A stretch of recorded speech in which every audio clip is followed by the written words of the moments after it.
Pendengar Pro 1 kami kembali lagi dan 3 narasumber saya belum berganti. Masih tetap yang sama karena topik bahasanya belum selesai. Kalau saya ganti akan menjadi sangat kerepotan bagi saya. Pak Akip, yang paling menyenangkan dari dialog pagi hari ini ada yang bertanya. Pak, ya baik dari Servas Valo. Kalau hutang kami yang ada, tunggakan kami yang ada, kemudian ketika kami beralih ke penggunaan pembayaran yang sekarang ditanggung oleh pemerintah, apakah akan ditanggung juga? Terima kasih. Demikian saja beliau yang bertanya. Mungkin sebelum saya menjelaskan secara keseluruhan terkait dengan pertanyaan itu, saya langsung tanggapi. Konsepnya sebenarnya BPJS Kesehatan itu menjalankan amanat undang-undang untuk menjalankan sebuah sistem di mana masyarakat itu tidak mengalami kesulitan ketika sakit. Iya. Namun memang karena sebenarnya prinsip pelayanan kesehatan itu kan tidak ada yang gratis sebenarnya. Secara dasar ya. Artinya semua harus dibeli oleh penyedia layanan kesehatan, mulai dari obat, barang habis pakai, bahkan jasa pelayanannya itu harus ada nominalnya seharusnya. Tapi kalau seperti itu, masyarakat itu tidak sanggup untuk membeli. Sebagian masyarakat itu tidak sanggup untuk membeli karena harga obat-obatan, harga bahan medis habis pakai, harga jasa medis itu kan tinggi dan cenderung naik. Karena kenapa? Karena juga teknologi kesehatan juga berkembang gitu lah. Nah, oleh karena itu negara menghadirkan yang namanya sebuah sistem dengan program JKN KIS ini. Dengan konsep apa? Dengan konsep gotong royong. Artinya yang sehat itu membantu yang sakit.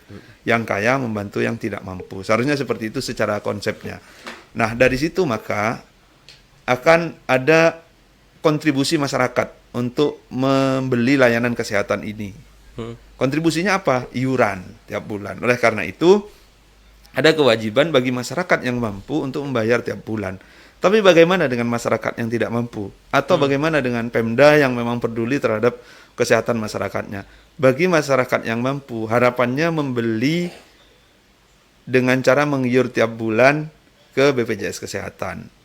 Kalaupun nggak sakit gimana? Ya untuk yang sakit.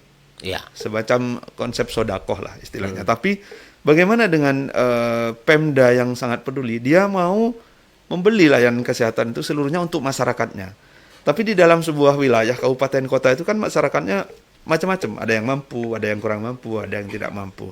Oleh karena itu diberikan pilihan bagi yang mampu, silahkan melanjutkan kepesertaan mandirinya. Baik itu mampu di kelas 1, mampu di kelas 2, ataupun mampu di kelas 3. Bagi yang tidak mampu atau tidak berkenan mengiur tiap bulan, membayar iuran tiap bulan, silahkan pemerintah daerah memberikan fasilitas, yaitu menggunakan APBD. Tapi memang di situ diatur, dari pemerintah pusat diatur, bagi yang menggunakan APBD ini, masyarakat nggak boleh pilih di kelas 2 atau kelas 1. Naik kelas nggak boleh, karena bukan kenyamanan, tapi kebutuhan medis dasar yang seharusnya dipenuhi. Terus Dokter Akip, bagaimana dengan utangnya? Akan tetap dihitung atau tidak? Terkait dengan hutang ini akan tetap diperhitungkan. Artinya kalau selama ini sebelum program ini berjalan, sebenarnya waktu Mas Epi undang saya waktu itu sebenarnya secara aturannya sudah ada. Tapi karena di Belu belum tanggal 1 Agustus belum ada UHC, maka kan nggak bisa itu disampaikan dulu. Bukan nggak bisa disampaikan dulu, tapi belum bisa dipraktekkan. Karena kan belum terjadi. Artinya belum ada Pemda menjamin seluruh masyarakatnya, sehingga hutang pun itu nggak ada yang terskip. Ini kan sebenarnya hanya terskip, bukan terhapus. Ini maksudnya. Kalau misalnya saya ambil contoh, ada peserta mandiri kelas 1, sudah mendaftar sejak 1 Januari 2021. Kemudian dia hanya membayar 1 bulan. Februari, Maret sampai dengan Juli dia tidak bayar. Artinya ada sekitar 6 bulan dia menunggak. Per tanggal 1 Agustus dia mau beralih ke program yang dirancang oleh Pemda ini dengan BPJS Kesehatan. Maka kepesertaannya sejak tanggal 1 Agustus dia bisa langsung aktif, tapi hutangnya selama 6 bulan tetap akan ada. Nah, tinggal menghitung aja hutangnya 6 bulan ini berapa ketemunya, kan dalam anggota keluarga itu ada berapa, itu diperhitungkan. Kemudian untuk Agustus ke depan, kalau dia mau menginginkan program Pemda ini, dia beralih ke kelas 3. Baik. Jadi tetap kartunya akan aktif Ah, meskipun belum melunasi hutangnya selama 6 bulan tadi, tapi ketika suatu saat, tapi mudah-mudahan enggak lah, bukan dinkes ya, masa mau dihentikan, kan udah dinikmati masyarakat biasanya sih enggak, tapi enggak tahu. Ketika entah suatu saat ini nanti ada program yang berubah, maka hutang 6 bulan tadi itu muncul lagi. Oke. Jadi di skip sementara. Iya. Baik, kita tidak skip, tetapi kita mau berikan kesempatan di 081138101915. Ada Paman Haji Umar. Selamat pagi Haji Umar. Saya tidak dengar suaranya Haji Umar ini. Selamat pagi untuk narasumber semua, bapak-bapak di situ. Selamat pagi, salam sehat semua. Selamat Iya. pagi Pak Haji Umar. Satu di mana saja Pak. Waalaikumsalam warahmatullahi wabarakatuh. Iya. Saya langsung saja kepada bapak yang kesehatan. Ibu Kadis, kalau kepala dinas kesehatannya ibu bukan bapak. Yang tadi itu kepala BPJS Bukan Haji yang Umar. ini, yang baru yang dari Jakarta dari Oh, kepala BPJS. yes. Siap, siap sorry, minta Pak maaf. Haji. Ye. Iya. Lanjut Pak Haji. Aduh. Ini saya mau tanya sama bapak. Ya silakan Ini bertanya. Iya, saya mau tanya masalah BPJS ini. Kalau BPJS ini kan kebetulan juga saya punya cucu orang kecil-kecil ini ada mau masuk BPJS, tapi mesti ada akte kelahiran baru bisa masuk BPJS. Apa kalau tidak pakai itu bisa masuk apa tidak langsung di kartu keluarga? Ya, Itu yang pertanyaan saya itu, karena sekarang ini kalau kita menunggu dari Papua ini orang tuanya lagi sibuk, maksudnya itu nanti artikel kelahirannya menyusul nanti baru ini. Yang penting BPJS-nya bisa masuk dulu di kartu keluarga. Kira-kira apa boleh? Karena sekarang ini kita tidak tahu masalah kesehatan ini, anak-anak ini artinya kalau tidak ada BPJS ini ya lumayan lah anggarannya tuh. Jadi itu yang saya minta sama Bapak, tolong jelaskan kalau memang bisa supaya besok saya bisa urus baik. begitu. Baik. Terima kasih Pak Haji Umar. Ya, merasa ya begitu sudah. Oke. Oke. Terima kasih ya. Terima Salam kasih. sehat untuk semua saja. Salam sehat Haji Salam Umar. sehat, Pak. Haji Umar, makasih. Ya. Ya. Oke. Selamat pagi. Pagi Haji Umar. Langsung saya jawab ya Mas Epi ya. Ya. Jadi kalau untuk anak sebenarnya ini kalau untuk ketentuannya gini, kalau untuk bayi, Iya. kalau untuk bayi itu memang tidak menunggu NIK. Kalau untuk bayi tidak menunggu NIK, artinya bayi itu umur 0 hari sampai dengan 28 hari. Itu boleh langsung bawa surat keterangan lahir saja, didaftarkan ke BPJS Kesehatan dengan kakak orang tuanya, nanti sudah bisa jadi peserta. Saat itu juga, ini lepas UHC atau enggak UHC, ini berlaku Iya. secara nasional. Tapi apalagi dengan UHC, lebih enak lagi. Tapi kalau non UHC, kalau yang belum UHC, memang itu harus ada surat nikah orang tuanya. Minimal surat nikah yang harus Akte, digantung. surat keterangan lahir, kakak dan surat nikah. Karena ketika tidak ada surat nikah tidak bisa diproses sebagai bayi. Meskipun usianya 0 sampai 28 hari. Itu tekanannya harus ada surat nikah. Karena harus jelas bapaknya siapa, ibunya siapa. Baru bayi ini bisa didaftarkan sebagai bayi baru lahir namanya. Berarti sayang dong kalau yang belum ada surat nikah tapi anak ini butuh pertolongan begitu. Harus nunggu 15 hari. Tapi bagi Belu karena sudah Belu. UHC tidak ada harus UHC tidak ada tunggu. Kalau Oke. sekarang Langsung tidak ada, aktif. makanya itu keunggulannya. Keunggulan Keunggulan. UHC non cut off memang Non cut off. meskipun tidak ada surat nikah bagi bayi-bayi baru lahir di Belu ini bisa langsung aktif saat itu juga. Baik. Tapi kalau nggak UHC nggak bisa. Nah, terkait dengan cucunya Pak Haji Umar, ini kira-kira usianya berapa? Tapi kalau sudah lebih dari 28 hari, artinya hari ke-29 sampai ke atas, misalnya usia anak, Ya. itu sampai 5 tahun, di bawah 5 tahun, itu tetap harus masuk NIK dulu. Harus ngurus NIK dan akte kelahiran dulu. Baik. Karena di akte kelahiran itu kan disebutin ya nama ibunya, nama bapaknya. Nah, itu. Kalau nggak seperti itu, belum bisa mendaftar ke BPJS Kesehatan. Karena basis kepesertaan di BPJS Kesehatan itu mengacu kepada NIK. NIK orang tua. Kalau itu bayi 0 sampai 28 hari. Tapi kalau sudah anak, itu harus NIK sendiri. Bukan KTP sendiri ya, NIK Iya, sendiri. Kalau NIK KTP kan sendiri. nanti setelah di atas 17 tahun. Jadi itu Pak Haji Umar, silahkan apakah cucunya sudah di atas 28 hari. Kalau di atas 28 hari maka memang harus ada masuk ke NIK dulu. Biasanya biar masuk ke NIK itu harus ada akte kelahirannya dulu. Itu memang. Mudah-mudahan tetap sehat Pak Haji Umar. Terima kasih banyak. Baik.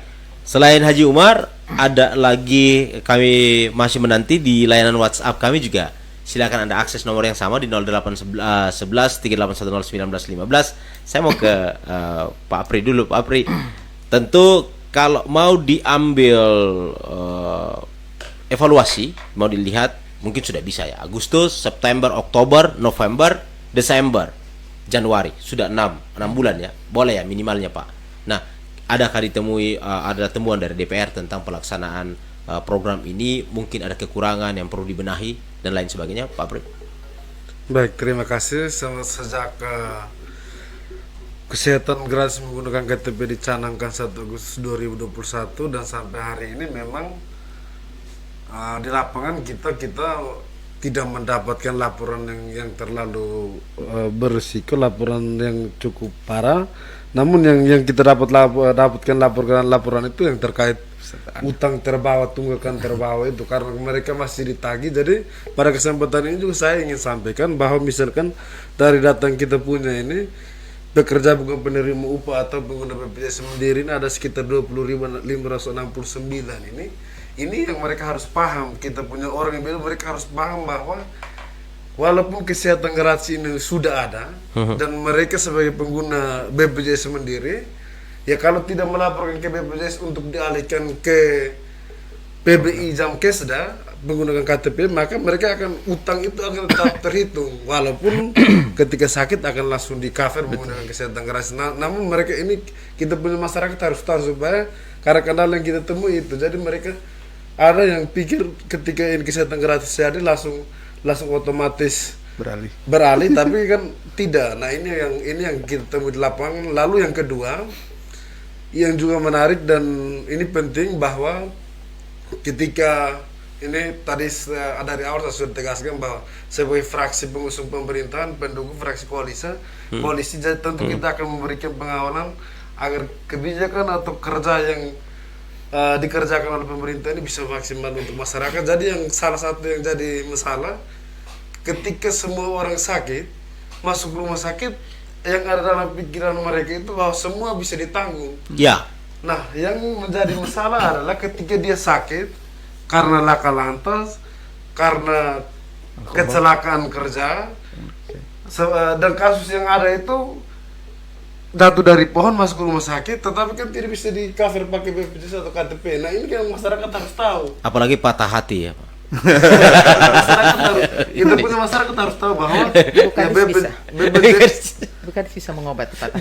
BPJS dengan KTP itu tidak bisa mengcover kecelakaan kerja, laka lantas dan lain-lain, sehingga ini yang perlu menurut saya memang kita ke DPR. Minggu lalu kita ke DPR RI, bertemu dengan Komisi 9 DPR RI, kita kemudian berpikir untuk bagaimana dari Komisi 9 DPR RI itu melihat kembali Perpres nomor 82 tahun 2018 pasal 52 tentang sakit-sakit yang tidak dijamin oleh BPJS. Nah, ini yang maksud kita, supaya intinya orang kalau masuk rumah sakit, mau apapun sakit itu, mau KDRT, mau laka-lantas dan apa, intinya bisa di-cover. Nah, dan ini yang penting sakit begitu. Intinya dia sakit dan dia masuk rumah sakit. Nah, masyarakat di lapangan ini kan dulu Ibu Kadis masih direktur rumah sakit. Sekarang juga masih beliau. Maksud bangsa begini kan, dulu setiap orang masuk rumah sakit bayar tidak cukup, telepon Bapak Dewan tolong bantu dulu begini. Iya, Bapak Dewan tolong bantu. Ketika kesehatan keras menggunakan KTP sudah ada, saya juga pikir sudah legal, tidak akan ada yang telepon lagi. Tiba-tiba masih ada telepon lagi bahwa Bapak Dewan tolong dulu. Kecelakaan. Dan anehnya kecelakaan karena kecelakaan tunggal, mereka tidak sibuk untuk bagaimana lapor ke polisi dan di-cover oleh jasa harja, tapi mereka urus diam-diam, pas keluar tidak bisa menggunakan layanan jasa harja untuk meng-cover itu. Ini yang maksud saya, semoga dalam diskusi kita hari ini bisa menjadi media sosial satu untuk kita punya masyarakat tahu bahwa jangan karena bilang BPJS pengobatan gratis, jadi kita semua sakit kita pikir gratis. Tapi masyarakat harus tahu bagaimana bahwa ada sakit-sakit yang tidak dijamin oleh BPJS. Baik. Terima kasih. Ya, ini saya ke Bu Kadis, Ya. Bu, karena ada data yang kita punya, ada Yankes, terus ada Vaskes yang di seluruh Kabupaten Belu, baik itu punya pemerintah maupun swasta, ini semuanya memberikan layanan, Ya. sudah menjalankan instruksi atau menjalankan program yang diusung Pak Bupati begitu. Ya. Kesehatan gratis ini. Tetapi apakah Ibu sendiri masih mendengarkan ada vaskes tertentu yang sabar dulu kami masih melihat regulasi, atau sabar dulu kami masih meninjau dulu bentuk kerjasamanya seperti apa ke kami, karena kita tahu intinya seperti yang disampaikan Pak Apri sama Pak Akib, tidak ada yang gratis Ibu sebenarnya. Baik, Silakan Bu. baik, terima kasih. Jadi setelah di launching itu seluruh fasilitas kesehatan FKTP maupun FKRTL yang bekerja sama dengan BPJS itu 100% langsung menyetujui. Kami sudah sosialisasi, kami datangi, kami ke sana untuk berbicara tentang bagaimana pelaksanaan itu sudah. Jadi mereka tidak ada lagi fasilitas kesehatan yang melayani dengan adanya iur biaya apabila memang masuk di dalam kategori yang harus gratis. Nah, ini kategori gratis ini yang tadi mungkin ditanyakan oleh Pak Apri, bahwa yang mendapat pengobatan gratis atau yang di-cover oleh pengobatan gratis adalah mereka-mereka yang sakit, Ya. dalam tanda kutip sakit yang sakit sesungguhnya, jangan sakit yang karena dibuat-buat. Jadi sakit contoh misalnya mabuk, Ya. kemudian jatuh, Laka lantas. Gitu. Nah, itu tidak. Kemudian kecelakaan lalu lintas ini harus dibedakan lagi. Ada kecelakaan tunggal, Tunggal, ada iya, kecelakaan ganda. Sebenarnya bukan tidak di-cover, Pak. Semua itu juga di-cover. Di cover. Jadi ada kecelakaan tunggal, yang namanya kecelakaan tunggal itu akan di-cover apabila ada laporan polisi. Ya, kemudian kecelakaan ganda pun begitu. Akan di-cover apabila ada laporan polisi. Cuman memang pembiayaannya itu berbeda. Kalau ganda, itu nanti penanggung pertamanya adalah jasara harja. Dalam batas biaya tertentu 20 juta, di atas 20 juta maka BPJS akan mengambil alih. Nah, kalau kecelakaan tunggal maka seluruhnya ditanggung oleh BPJS, tetapi dengan catatan harus ada laporan polisi. Nah, ini masalah laporan polisi ini yang memang menjadi kendala kita di lapangan, Pak Apri. Karena kan ya di sini misalnya dia kecelakaan tunggal ternyata tidak punya SIM. Ternyata kendaraannya itu STNK-nya mati. Nah, akhirnya kan tidak berani lapor ke polisi. Iya. Dan dan mungkin gini, untuk diketahui gini. Jadi untuk masyarakat, kalau misalnya kecelakaan tunggal, lapor saja ke polisi, ya. Soal nanti masalah urusan STNK atau urusan apa, itu nanti itu urusan belakang. Yang penting bahwa ada laporan polisi. Dan kalau ada kecelakaan itu tidak, misalnya datang ke fasilitas kesehatan manapun, tidak akan langsung ditanya laporan polisi ada atau tidak, pasti langsung dilayani. Nah, setelah diobati, kemudian misalnya dia itu rawat inap, maka masuk saja. Nanti dalam perjalanan kita akan tetap mengupdate kepada keluarganya bagaimana laporan polisi sudah ada atau belum. Karena itu sebagai dasar dari rumah sakit untuk mengklaim ke BPJS tentang ini. Nah, kalau tidak laporan polisi ini yang susah. Nah. Ini yang pertama. Ini terus yang berikutnya lagi tentang kekerasan. Jadi kekerasan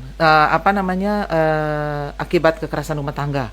Nah, itu juga sebenarnya ada badan lain yang menanggung. Jadi tetapi apa badannya? LPSK. Nah, LPSK. Tetapi itu juga dia menanggung apabila sudah ada proses hukumnya. Nah, makanya kami tidak menutup mata untuk hal ini. Waktu kapan itu Pak Sekda selaku Ketua Dewan Pengawas sudah rapat ke rumah sakit, kami menyampaikan tentang ini. Jadi kan kalau kekerasan ini kan kasihan sekali. Toh ini masyarakat kita. Jadi memang sudah agak dijawab bahwa nanti akan dikomunikasikan, mungkin dianggarkan untuk Dinas Pemberdayaan Perempuan atau apa, yang penting untuk membiayai hal-hal ini. Tapi ini nanti akan kami komunikasikan untuk hal yang kekerasan. Sedangkan kalau kecelakaan, nah ini akan kita bangun komunikasi juga dengan pihak polisi, kemudian bisa jasara harja untuk supaya menyamakan persepsi tentang ini. Cuma ya itu harus ada laporan polisi untuk bisa sebagai jaminan untuk bisa ditanggung. Tapi intinya ada regulasi lain yang menyokong ini, bukan serta merta seperti yang Bapak Apri bilang, Pak Dewan tolong dulu, tapi semuanya ada, bisa dijamin ya, Bu Kadis ya. Nah, Pak Akib, ini juga ada pertanyaan di WhatsApp. Pertanyaannya dari Pak Karuseran, obat-obat apa saja yang sebenarnya tidak ditanggung BPJS? Karena kami pernah diminta, di sini ya saya perhalus ya, diminta untuk membelanja obat sendiri, walaupun kami ditanggung BPJS begitu. Maksudnya mungkin dia menggunakan BPJS, Saya sedikit melenceng dari topik itu, tapi ini sudah ditanyakan. Takutnya kalau tidak ditanyakan, mereka akan komplain. Silakan Pak Akip. Makasih Pak Karoseran. Jadi sebenarnya konsep JKN KIS ini dengan menggunakan pembiayaan model inasi bijis ini antara pelayanan obat, pelayanan medis itu jadi satu sebenarnya. Ya. Persoalannya adalah yang paling penting itu tahu sakitnya apa, diagnosanya apa, baru nanti obatnya apa. Jadi satu kesatuan penegakan diagnosa. Artinya orang bisa tegak diagnosanya. Oh, Bapak sakit stroke misalnya. Artinya untuk bisa tahu sakit stroke itu kan butuh melalui mulai dari pendaftaran sampai pemeriksaan dokter. Pemeriksaan dokter itu mulai dari tanya jawab dengan dokternya, menggali informasi ke pasiennya. Kemudian mungkin butuh pemeriksaan penunjang. Mulai dari periksa darah mungkin, ronsen mungkin dan lain sebagainya. Bahkan mungkin sampai CT scan. Nah, dari situlah nanti dari anamnesa, pemeriksaan penunjang, pemeriksaan fisik, pemeriksaan penunjang, baru muncul namanya diagnosa. Oh oke, didiagnosa stroke. Kata dokternya, menurut ilmunya dokter ini stroke. Oke, ilmulah stroke. Stroke ini obatnya apa saja? Obatnya ABCD.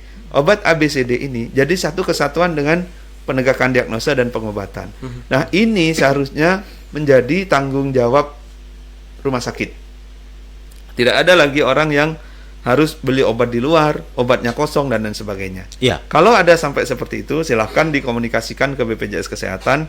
Nanti kita akan tindak lanjuti untuk mengkoordinasikan dengan rumah sakit. Karena di rumah sakit itu ada kontrak namanya antara BPJS dengan kesehatan, perjanjian kerjasama. Nah, di situ sebenarnya diatur hak masing-masing pihak, baik pihak pertama BPJS Kesehatan maupun pihak kedua pemberi layanan kesehatan atau rumah sakit. Nah, di situ disebutkan tidak boleh dibebankan kepada peserta. Obat apapun ketika dibutuhkan sesuai dengan indikasi medis penyakitnya, maka itu menjadi tanggung jawab rumah sakit. Nanti rumah sakit yang menagih ke BPJS Kesehatan sesuai dengan tarif inasi bijis. Itu seharusnya seperti itu idealnya. Namun ketika ada kasus-kasus tertentu yang harus membuat beli obat di luar, obat alasannya kosong dan lain sebagainya, silakan laporkan ke kami. Bahkan di masing-masing rumah sakit itu ada petugas BPJS Kesehatan, ada fotonya, ada nomor teleponnya, bersanding dengan petugas rumah sakit juga ada fotonya, ada nomor teleponnya. Silakan bisa kontak ke situ, atau kalau itu tidak ada respon datang ke kantor BPJS Kesehatan. Gitu. Jadi sebenarnya memang secara konseptual sudah cukup bagus, namun di lapangan harus kita kawal bersama-sama. Saya juga tertarik tadi dengan adanya UHC di Belu ini. Saya sejauh ini yang saya alami keluhan-keluhan peserta, terutama terkait dengan kepesertaan yang masih mungkin kalau dulu masih nunggak, masih belum punya NIK, masih macam-macam lah kendalanya. Termasuk yang mungkin menghubungi Dewan. Itu kayaknya dengan adanya UHC 6 bulan belakangan ini sudah mulai reda sih dibandingkan sebelum UHC. Tapi memang masih ada lah mungkin ya 1-2 yang kendala, terutama kecelakaan yang prosedurnya mungkin agak lebih panjang dibandingkan non kecelakaan ya. Tapi intinya kalau kita bisa, mungkin ada survei lah, mungkin nanti di RRI lah bikin survei, datang ke seluruh kecamatan, coba disurvei masyarakat seperti apa perasaannya ketika ada program ini. Saya yakin sejauh yang saya rasakan, BPJS Kesehatan rasakan ya, sejauh ini keluhan masyarakat itu menurun untuk Belu. Beda dengan yang belum UHC. Mungkin itu Mas Epi. Baik, saya mau ke Bu Kadis dulu. Bu Kadis kan sekarang kita sudah di 2022. Tentu pendataan juga bertambah, masyarakat pengguna kita juga bertambah. Ya. Apalagi tentang regulasi tadi yang sudah disampaikan, kita tidak hanya berdasarkan pada KTP Pak Pri ya, tapi berdasarkan juga NIK begitu. Ya. Ini akan semakin bertambah. Akankah ini kita perlu tambahkan anggaran atau bagaimana program penganggarannya dengan Pak Apri mereka begitu? Oke, baik. Untuk tahun 2022 ini pemerintah menganggarkan cukup. Saya mungkin tidak perlu sebutkan nilainya. Oh, tidak ya? perlu. Ya. Tetapi kalau perlu tidak apa-apa. Oh ya. Jadi gini, penganggaran itu dia relatif. Jadi dia kan ini, ada yang sakit, ada yang lahir, ada yang meninggal. Nah, jadi memang penambahan itu kita juga berpikir dari, kan yang meninggal ini nanti akan terhapus kepesertaannya. Jadi ada yang lahir, ada yang meninggal. Maka pemerintah berusaha menghitung. Ini kalau saya tidak ini datanya, Jadi yang kita tanggung itu adalah mereka yang belum memiliki Sama apapun sekali, sama ya. sekali. Itu posisi sekarang kita 2%. Jadi jumlah seluruh penduduk. Masih dipakai 227 203 nih. Jadi kemudian yang tadinya dia masuk ditanggung oleh pemerintah daerah, itu juga seluruhnya ditanggung. Kemudian peserta mandiri yang kita pikir bahwa nanti dia mau beralih, Iya. itu ada ditanggung sebesar 13.000 jiwa, itu juga ditanggung. Dan selanjutnya kita tetap membayar bantuan iuran untuk yang peserta mandiri yang aktif. Itu Kelas kan 3 ada aktif. untuk yang kelas 3. Itu ada bantuan iuran yang harus ditanggung oleh pemerintah daerah. Jadi itu sudah dianggarkan sekitar 30-an. Ya. 30-an miliar. Ya, untuk Baik. tahun ini, tahun 2022. Tapi ini belum tentu habis. Jadi nanti pada saat perhitungan, saat perubahan, ada silpa yang akan kita kembalikan. Kalau misalnya kita tetap menghitung sesuai dengan real di lapangan yang terjadi setiap bulannya. Dan itu selalu dilaporkan oleh pihak BPJS untuk kita evaluasi bersama. Ini dalam waktu dekat kita akan Ya, evaluasi. seharusnya bulan untuk ini, beberapa. Bu. Iya, Pak Sekda juga minta untuk kita evaluasi dalam waktu 3 dekat. bulan ini. Jadi kita evaluasi untuk kepesertaan ini. Intinya bahwa pemerintah daerah berusaha untuk menanggung seluruh masyarakat agar tidak ini. Dan ini bukan hanya berlaku di Atambua. Jadi bukan Nasional, hanya, Iya, berlaku nasional sampai di Kupang. Bahkan saya sendiri pernah mengalami, Pak. Iya. Saya sendiri pernah mengalami. Saya menggunakan BPJS ini, pengobatan gratis ini untuk kita sampai kepada saya berobat di Jakarta pun tidak bayar apa-apa. Kita ke Jakarta pun dari Belu tidak Ya, bayar. tidak bayar. Bisa. Tidak bayar.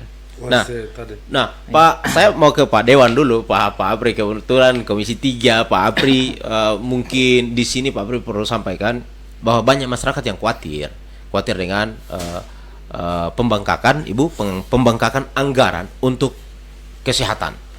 Karena kita bertambah terus. Sedangkan beliau, Bupati kita ini maunya cepat. Beliau tidak mau untuk kesehatan khususnya, beliau tidak mau yang bertele. Tahan dulu, nanti lihat regulasi dulu. Beliau maunya eksekusi. Apakah ini berpengaruh terhadap penganggaran kita?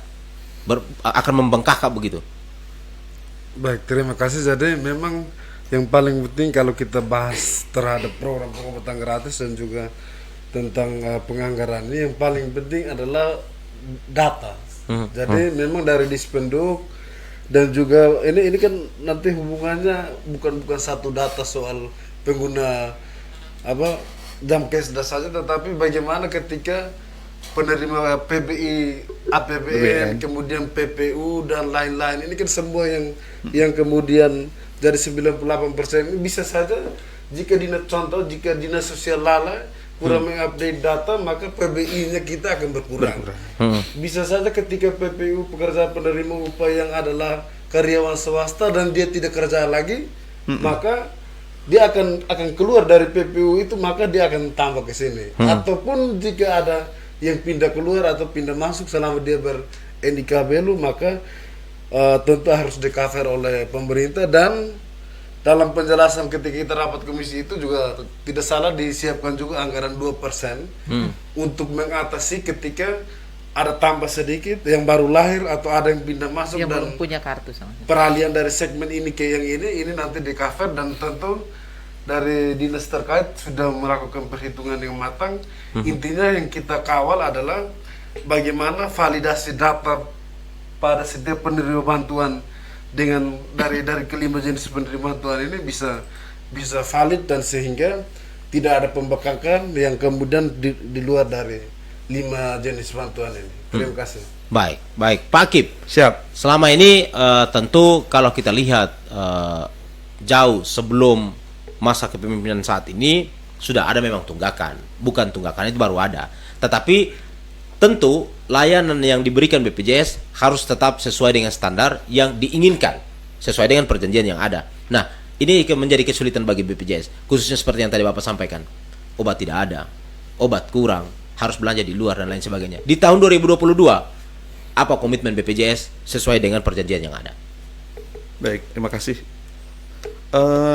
Sebenarnya komitmen kita masih tetap ya, dari sejak BPJS ini ada sampai sekarang itu tetap. Artinya program ini memang ditujukan untuk mengurangi beban masyarakat terkait dengan pembiayaan yang out of pocket, atau artinya pembiayaan sendiri. Itu mengurangi itu. Tapi persoalan ketika masyarakatnya yang menginginkan untuk itu, saya ingin obat A, saya ingin obat B, ya silahkan, itu hak masyarakat, tidak boleh juga itu dihilangkan.